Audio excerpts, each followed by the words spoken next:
Hello guys, আসসালামু আলাইকুম। আপনারা কেমন আছেন? আশা করি সবাই ভালো আছেন। এই দেখেন আমি কোথায় চলে আসছি। আমি আসছি বিজয় দিবসের মেলায়। মেলা বলতে আমি অজ্ঞান। মেলা আমার খুব পছন্দ। মেলাতে আমার আসতেই হবে। তাই চলে আসলাম। এই দেখেন খুব বড় জায়গা নিয়ে মেলা বসছে।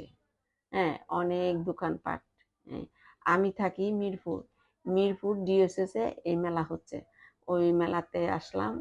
দেখেন অনেক দোকানপাট বসছে। তো আমি ঘুরে ঘুরে দেখতেছিলাম। এই যে এটা একটা ইন্ডিয়ান দোকান। তো ওইখানে আপনার বেড খাবার, তারপরে থ্রি পিস শাড়ি ওগুলা বিক্রি করছে। তো আমি দেখতেছিলাম, দাম টাম জিজ্ঞেস করছি। হ্যাঁ, খুলে কাপড়টা দেখতেছিলাম, তো ভালোই লাগলো। হ্যাঁ, এই যে এটা হলো অর্গানজার একটা থ্রি পিস। এই তো এই যে এটা হলো আপনার পাকিস্তানি একটা দোকান। এই যে এই যে পাকিস্তানি একটা ড্রেস আমি বাই করলাম, দেখতেছি। তো ড্রেসটা আমার কাছে খুব ভালোই লাগছে, দেখতেছিলাম। কিন্তু ড্রেসটার দাম খুব হাই ছিল, কিনতে পারি নাই। সুন্দর করে দেখে টেকে রেখে চলে আসলাম। এই কিছু করার নাই, এত দাম দিয়ে কেনা যাবে না। তারপরে এই যে এটাও হলো একটা পাকিস্তানি দোকান। এই জায়গায় বিক্রি করে চাদর, তারপর শাল, তারপরে এই যে পাকিস্তানি থ্রি পিস।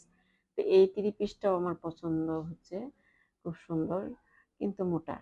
মোটা আমাদের দেশে তো বেশিরভাগ গরমই থাকে। এই মোটার জন্য কিনতে পারলাম না, অনেক মোটা লাগতেছিল। এই এই যে সব মিলায় ভালোই লাগতেছিল। তো এই যে চলে আসলাম কসমেটিকের দোকানে। এই দেখেন কসমেটিক, অনেক সুন্দর সুন্দর কসমেটিক। যা দেখি তাই ভালো লাগে, মনে হয় কি সব কিনে ফেলি, সব কিনে নিয়ে যাই। হ্যাঁ, সবগুলা মনে করেন একটা একটা করে দেখতেছিলাম, দাম জিজ্ঞেস করতেছিলাম কোনটার কি দাম। তো খুব ভালো লাগতেছিল, ঘুরে ঘুরে সব দেখলাম। তো এই যে এই দেখেন এটা হলো একটা নেকলেস।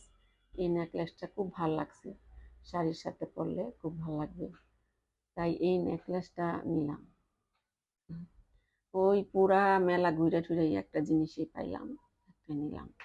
হ্যাঁ, এই যে লিপস্টিকের দোকানে চলে আসলাম। এটাও একটা ব্র্যান্ড।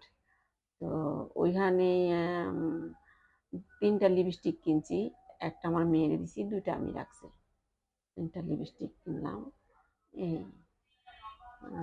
এই যে খাবারের দোকানে চলে আসলাম। খালি খুঁজতেছিলাম কোন দোকানটায় ঢুকবো, কোন দোকানে ঢুকবো। মানে এত ভিড়, এত মানুষ, মানে কোনো সুযোগ পাচ্ছিলাম না। মানে একটু ভিডিও করবো, একটু খাবো, এরকম কিছু ভাবছিলাম, কিন্তু সুযোগ পাচ্ছিলাম না। তারপরে এই যে এক জায়গায় দাঁড়াই গেলাম। তারপর কি খাবো চিন্তা করতেছিলাম। ভাবলাম কি একটু পিঠা খাই। এই পিঠাটা আমাদের গ্রামে এটা কাটা পিঠা কয়, আবার মুচমুচে পিঠা বলে। তো এটাই পছন্দ হলো, এটাই নিলাম, এটাই খাইলাম। এই দেখেন অনেক রকমের পিঠা আছে এনে। হ্যাঁ, অনেক রকমের পিঠা, এত পিঠার নামই বলতে পারবো না, আমি হয়তো জানিও না নামগুলা। এই তো সব মিলায় ভালোই লাগছে। এক সাইডে অনেক রকমের পিঠা বসাইছে, আরেক সাইডে চটপটি, ফুচকা, ঝালমুড়ি গুলা বসাচ্ছে। এই যে এই সাইডে মনে করেন আপনার কেক, আইসক্রিম, তারপরে ফুডিং ওইগুলা বসাচ্ছে। মানে এক এক জায়গায় এক একটা বসাচ্ছে, তো ভালোই লাগছে। মেলাটা খুব সুন্দর হচ্ছে, ভালো লাগছে। ঘুরে ঘুরে সব দেখতেছিলাম। এই সব মিলায়া ভালোই মজা হচ্ছে। হ্যাঁ, তো আমরা গিয়েছিলাম। হ্যাঁ, এই যে এটা হলো আচার, অনেক রকমের আচার আছে এই জায়গায়। এই জায়গায় মনে করেন আমের আচার, জলপাইয়ের আচার, চাইলতার আচার, তারপরে আপনার আমলকির আচার, ফলের আচার, রসুনের আচার, অনেক রকমের আচার আছে এই জায়গায়। হ্যাঁ, তো ওসবগুলা দেখতেছিলাম, দাম জিজ্ঞেস করতেছিলাম। হ্যাঁ, তো ভাবলাম কি আপনাদের সাথে একটু শেয়ার করি, এটার জন্য ভিডিও করা। তো কেমন লাগছে, যদি ভালো লাগে কমেন্টে জানায়েন, একটা লাইক দিন, একটা শেয়ার দিন। হুম, আল্লাহ হাফেজ, সবাই ভালো থাকেন। আল্লাহ হাফেজ।